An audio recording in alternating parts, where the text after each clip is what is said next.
السلام علیکم اسٹوڈنٹس، کیسے ہیں آپ؟ آج میں آپ کو اردو کا لیکچر ڈیلیور کرنے جا رہی ہوں جس کا عنوان ہے خواجہ حیدر علی آتش کی غزل۔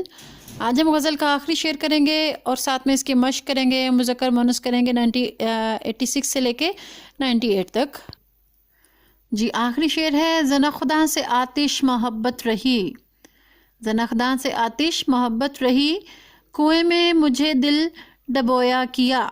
یہ آخری شعر ہے اور یہ آخر میں حوالہ بھی لکھا ہوا ہے۔ کلیات آتش جلد اول سے جو ہے نا وہ یہ غزل لی گئی ہے۔ کلیئر؟ تو غزل کا آخری شعر جو ہے وہ مقطع کہلاتا ہے، جس میں شاعر نے اپنا تخلص بھی استعمال کیا ہو۔ ٹھیک ہے؟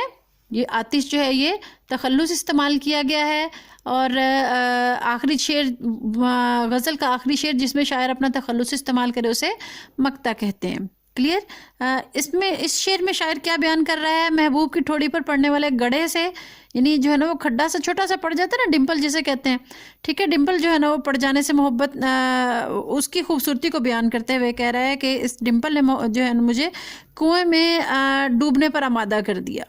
محبوب کی ٹھوڑی کی خوبصورتی کو بیان کر رہا ہے شاعر کہ اس کی محبت جو ہے نا چاہنے والوں کو مر جانے پر آمادہ کر دیتی ہے۔ میں جو ہے نا وہ گہرائیوں میں ڈوب گیا ہوں، صرف اور صرف اس کی جو ہے نا وہ خوبصورتی کی طرف دیکھتے ہوئے۔ باقی تشریح آپ یونیک نوٹ سے پڑھ لیجئے گا۔ ٹھیک ہے؟ تو ایکسرسائز کی طرف چلتے ہیں۔ شاعر نے ہمیشہ کس کے وصف لکھے ہیں؟ شاعر نے ہمیشہ لکھے وصف دندان یار، یعنی شاعر نے اپنے محبوب کے دانتوں کی خوبصورتی بیان کی۔ شاعر کی عمر کیسے بسر ہوئی؟ شاعر کی عمر جو ہے وہ روتے ہوئے بسر ہوئی، یعنی ہمیشہ مشکلات اور مصائب میں جو ہے نا وہ گزری ہے اس کی عمر۔ شاعر نے اپنی کشت سخن کے بارے میں کیا فرمایا ہے؟ شاعر نے اپنی کشت سخن کے بارے میں کہا ہے کہ وہ ہمیشہ سرسبز رہی۔ کلیئر؟ برہمن کو کس بات کی حسرت رہی؟ برہمن کو یہی حسرت رہی کہ بت جو ہیں وہ کبھی مجھ سے بات کریں۔ شاعر کا قلم کیا کرتا رہا؟ شاعر کا قلم محبوب کی تعریف کے موتی پر ہوتا رہا ہے۔ ٹھیک ہے؟ ان کے تراکیب کے معنی لکھیے۔ کوسچن نمبر 2 ہے وصف دندان یار۔ وصف دندان یار سے کیا مراد ہے؟ محبوب کے دانتوں کی خوبصورتی۔ فکر کشت سخن کیا مراد ہے؟ شاعر کی کھیتی۔ کلیئر؟ متن کو مد نظر رکھ کر کالم الف میں دیے گئے الفاظ کو کالم بے کے متعلقہ الفاظ سے ملائیے۔ یہ میں نے آپ کی آسانی کی خاطر پہلے ملا دی ہیں۔ اندھیرے کا جو ہے نا وہ متعلقہ لفظ ہے اجالا۔ وصف دندان یار، قلم موتی پر ہویا، عمر بسر جاگا سویا، فکر سخن زنخداں کا ہے کنواں، اور مزہ کا ہے غم۔ کلیئر؟ اس کے بعد ہے جی کوسچن نمبر 4، در ذیل شعر میں موجود تشبیہ کے بارے میں استاد سے آگاہی حاصل کیجیے۔ ہمیشہ لکھے وصف دندان یار، قلم اپنا موتی پرویا کیا۔ کلیئر؟ اس میں جو ہے نا وہ شاعر کون سی تشبیہ بیان کر رہا ہے؟ شاعر جو ہے وہ محبوب کے دانتوں کو، ٹھیک ہے، یعنی محبوب کے دانتوں کی جو خوبصورتی ہے، خوبصورتی لکھنے کو شاعر نے جو ہے نا وہ کسی لڑی میں موتی پرونے سے تشبیہ دی ہے۔ کلیئر؟ یعنی میرا جو قلم ہے وہ تحریر کر رہا تھا، تو کیا تحریر کر رہا تھا؟ یعنی دانتوں کی جو خوبصورتی بیان کر رہا تھا، اس میں جو لکھ رہا تھا، جو میرے الفاظ تھے وہ ایسے تھے جیسے کہ میں لڑی میں موتی پرو رہا ہوں۔ کلیئر؟ اب ہے جی اعراب کی مدد سے تلفظ واضح کیجئے۔ اعراب کا کوسچن میں آپ کو یونیک نوٹ سے بتا رہی ہوں، دکھا رہی ہوں تاکہ اعراب آپ اچھے سے لگا سکیں۔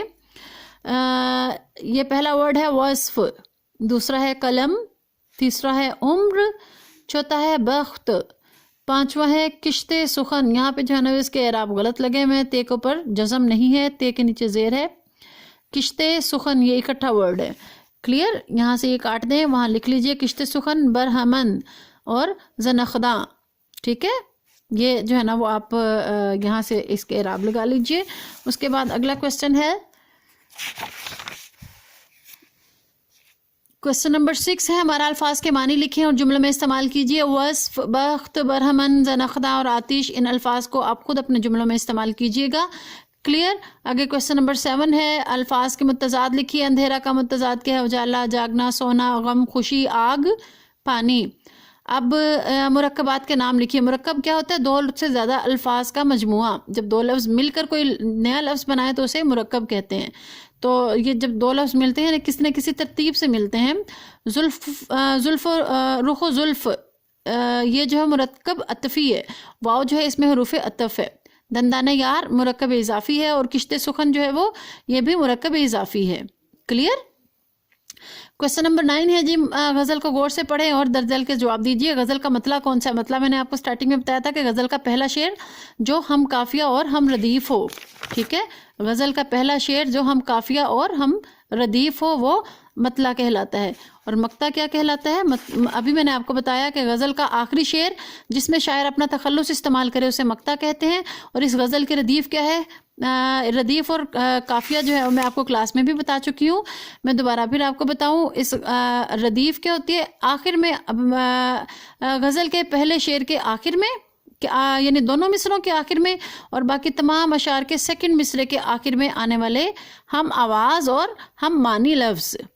ٹھیک ہے، یعنی ایک ہی لفظ جو بار بار آ رہا ہو غزل کے پہلے دونوں مصروں میں، اور باقی تمام جو ہے نا وہ اشعار کے دوسرے مصرے میں. یہ دیکھیے، یہ کیا کیا کیا کیا کیا کیا کیا کیا، یہ ساری ردیف ہے. کیا ہے؟ ردیف. اور قافیہ کیا ہوتا ہے؟ ردیف سے پچھلا لفظ. ردیف سے پچھلا لفظ جو بولنے میں تو ایک جیسا ہو لیکن ہم معنی نہ ہو، ہم آواز تو ہو لیکن ہم معنی نہ ہو. کھویا، رویا، پرویا، سویا، بویا، گویا، دھویا اور ڈبویا. ٹھیک ہے، جو لائن نیچے میں نے جو ورڈ کے نیچے انڈر لائن کیا یہ ردیف ہے، جو ورڈ کے اوپر انڈر لائن کیا میں نے یہ کیا ہے؟ یہ قافیہ ہے. کلیئر؟ اس کے بعد ہے جی 5ویں شعر میں شاعر نے کیا استعارہ استعمال کیا ہے؟ 5ویں شعر میں شاعر نے استعارہ استعمال کیا ہے محبوب کو یعنی بت کے طور پر. استعارہ کیا ہوتا ہے؟ کسی چیز کو کسی ایک خصوصیت کی بنا پر وہی قرار دے دینا، یعنی ہو بہو دوسری چیز کو ہی قرار دینا، یعنی کہ مانند نہیں بلکہ ہو بہو وہی چیز قرار دے دینا. کیا کہلاتا ہے؟ استعارہ کہلاتا ہے. تو محبوب نے محبوب کو بت کے طور پر کہ استعارہ کے طور پر استعمال کیا کہ میرا محبوب جو ہے وہ بھی بت کی طرح خاموش ہے. کلیئر؟ استعارہ کے لغوی معنی یہاں سے آپ تعریف بھی یاد کر لیجئے گا. استعارہ کے لغوی معنی ادھار لینا ہے، اور علم بیان کی اصطلاح میں کسی چیز کے معنی آریتن یا مستعار لے کر کسی دوسری چیز کی معنی دوسری چیز کے لیے استعمال کرنا استعارہ کہلاتا ہے. کلیئر؟ یہ آپ پوری ڈیٹیل پڑھ لیجئے گا، یہ صرف آپ کے نالج کے لیے ہے. اور ساتھ میں اب ہم کر رہے ہیں مذکر مونس. مذکر مونس آپ 86 سے لے کے 98 تک یہ یاد کیجئے گا. آپ کی آسانی کی خاطر میں نے نشان لگا دیے ہیں. ٹھیک ہے، آپ ان کو دیکھ لیجئے اور اس کے مطابق ہی آپ جو ہے نا وہ اپنے نشان لگا لیجئے. یہ آج آپ نے مذکر مونس مکمل یاد کرنے ہیں. ٹھیک ہے، اوکے، ٹیک کیئر.